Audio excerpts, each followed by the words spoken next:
Assalamualaikum warahmatullahi wabarakatuh. Halo semua, masih bingung bulan Ramadan mau bikin takjil apa? Buat saja jelly cup seperti ini, tampilannya sangat cantik dan menarik. Bahannya pun cukup ekonomis, jadi sangat cocok untuk ide suguhan maupun sebagai ide jualan takjil bulan Ramadan.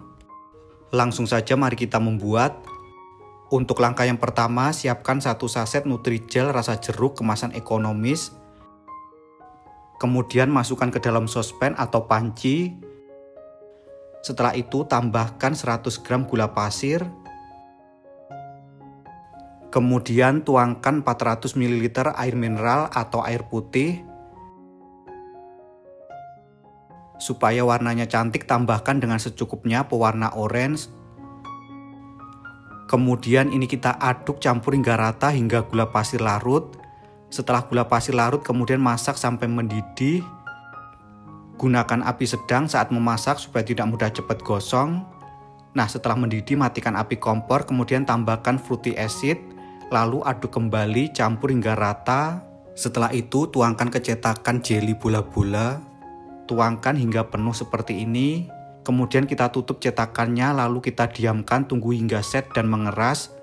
Langkah berikutnya saya masak kembali 1 resep jelly jeruk. Resepnya sama seperti awal atau bisa juga dimasak sekaligus. Setelah mendidih seperti ini, kemudian matikan api kompor, kemudian tambahkan fruity acid, aduk kembali hingga tercampur rata, tunggu hingga uapnya berkurang. Kemudian tuangkan ke dalam cup jelly. Untuk cup saya gunakan ukuran 50 ml. Tuangkan cukup setengah bagian saja, kemudian kita sisihkan, tunggu hingga set dan mengeras. Langkah selanjutnya, siapkan Nutrijel tanpa rasa kemasan ekonomis. Kemudian masukkan ke dalam sospen atau panci. Setelah itu tambahkan 75 gram gula pasir. Apabila suka manis bisa ditambah. Setelah itu tuangkan 500 ml susu cair. Lanjut tambahkan 40 gram susu kental manis atau setara dengan 1 saset. Terakhir tambahkan 1/4 sendok teh garam. Kemudian ini kita aduk campur hingga rata hingga gula pasir larut. Setelah gula larut, kemudian masak sampai mendidih. Gunakan api sedang saat memasak supaya tidak mudah cepat gosong.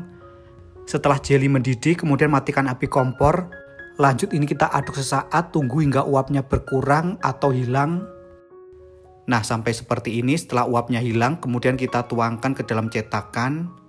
Tuangkan jelly susu di atas jelly jeruk. Nah, seperti ini, lakukan hingga selesai, kemudian tunggu hingga set dan mengeras. Kemudian kita kembali lagi ke jelly bola-bola yang sudah dalam keadaan dingin. Lalu ini kita bisa keluarkan dari cetakan. Cara mengeluarkannya pun cukup mudah, bisa dibantu dengan gagang sendok seperti ini. Nah, hasilnya seperti ini. Lakukan hingga selesai. Langkah berikutnya kita kerok bagian tengah jelly. Gunakan kerokan kelapa muda supaya lebih mudah.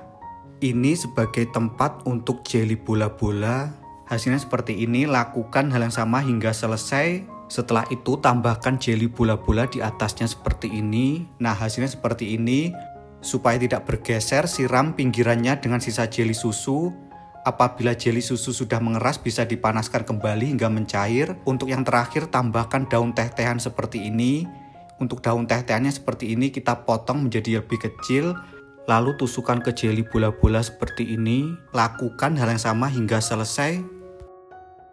Berikut ini untuk jelly jeruk susu siap untuk dinikmati. Untuk tampilannya sangat cantik, menarik, dan super kekinian. Tekstur jelinya kenyal dan lembut. Sedangkan untuk rasa manis, gurih, dan menyegarkan. Cocok disajikan dalam keadaan dingin. Sekian video saya kali ini, semoga bermanfaat. Terima kasih telah menonton, selamat mencoba, dan wassalamualaikum warahmatullahi wabarakatuh.